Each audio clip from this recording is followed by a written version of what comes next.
They said no one survives Black Hollow after dusk. I always thought it was just a local legend, a ghost story to scare kids. I didn't believe them until tonight. The fog rolled in so thick you could taste it, cold and damp, clinging to everything. The lights of the village vanished behind me, swallowed by the mist. All I could hear was the wind whispering through the skeletal trees and the snap of branches under my feet.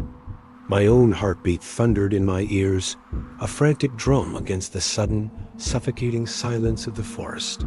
I was completely, utterly alone, or so I thought. Then, a light appeared out of nowhere. It wasn't warm like a lantern, but a cold, pale glow, hovering just above the path ahead. It pulsed softly, a ghostly beacon in the oppressive dark, and it was moving toward me. I froze, my breath catching in my throat. The shadows around me seemed to twist and writhe, stretching into unnatural shapes that danced at the edge of my vision. A soft chanting started, so low I thought I was imagining it, weaving through the rustle of dead leaves. In the distance, I could have sworn I heard a scream, cut short. What was this light? Was it salvation, or was it a lure? I started backing away, my eyes locked on the strange light, when I heard it. My name, whispered on the wind. It was faint at first, almost lost in the rustling of the forest, but it grew clearer, more insistent. Alex. It seemed to come from everywhere and nowhere all at once. I spun around, searching the impenetrable gloom, but there was nothing. Just trees and more trees, their branches like twisted fingers reaching for me. The fog swirled, and for a terrifying moment, it seemed to coalesce, forming vaguely human-like shapes that dissipated as soon as I focused on them. The forest felt alive, sentient, and it was watching me. It knew my name. My skin crawled. A primal fear, cold and sharp, sank its teeth into me. I had to get out. I turned and ran blindly, stumbling over roots and rocks I couldn't see, but I couldn't shake the feeling. Something was following me. I didn't dare look back, but I could feel a presence at my heels, a weight in the air that wasn't there before. The shadows stretched along the trees, long and distorted, moving without a source, keeping pace with me. And then I heard a laugh. It wasn't human. It was a low, guttural sound that vibrated through the ground. Twigs snapped behind me, too heavy to be any normal forest animal. The unseen terror was the worst, my own imagination painting a monster far more horrifying than anything I could possibly see. "Alex, wait," it was Mara's voice. I skidded to a halt, relief flooding me for just a second. I turned and saw her silhouette a few yards away, her hand outstretched. But as I took a step toward her, she screamed. It was a sound of pure terror that was abruptly cut off. The fog thickened around her, a solid wall of white, and when it swirled away a moment later, she was gone, vanished. The only thing left was the echo of her scream, which slowly faded into the same haunting whispers I'd heard before, her name now joining the chorus. Mara. The shock hit me like a physical blow. She was just there. How could she just disappear? Panic clawed at my throat. I had to find her.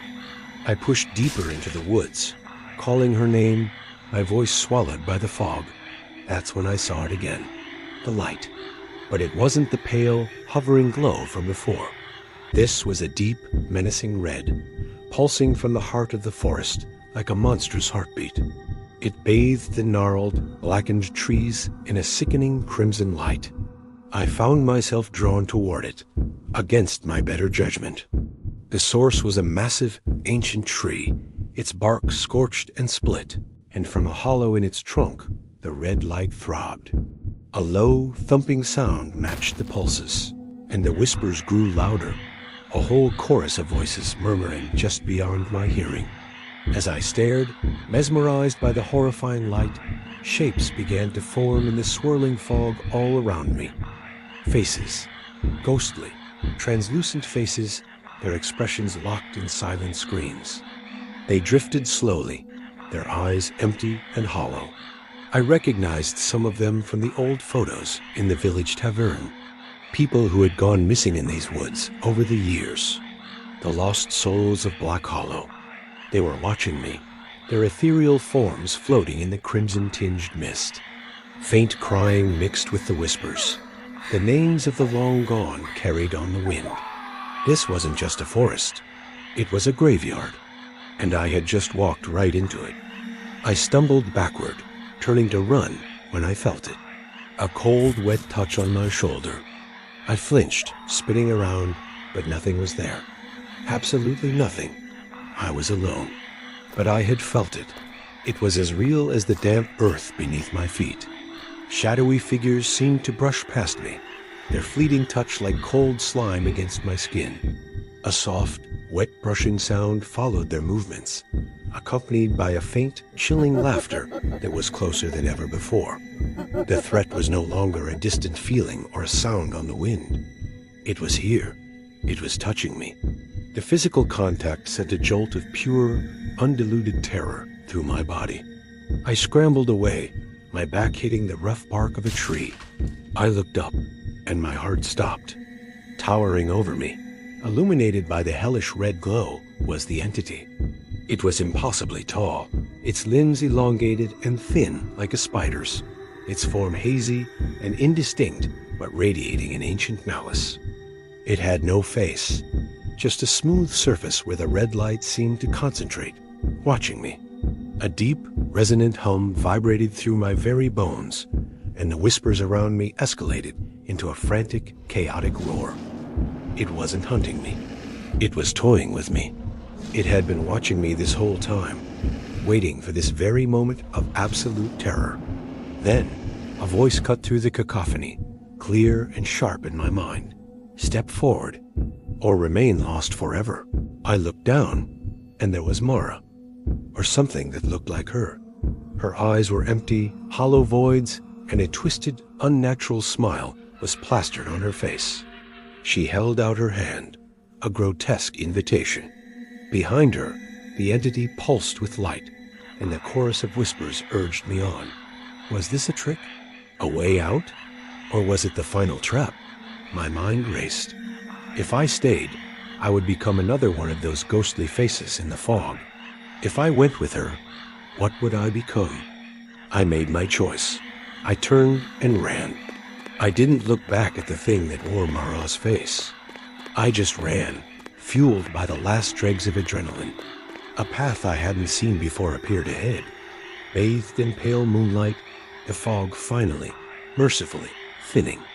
The screams and whispers of Black Hollow faded behind me, until all that was left was the sound of the wind and my own ragged breathing.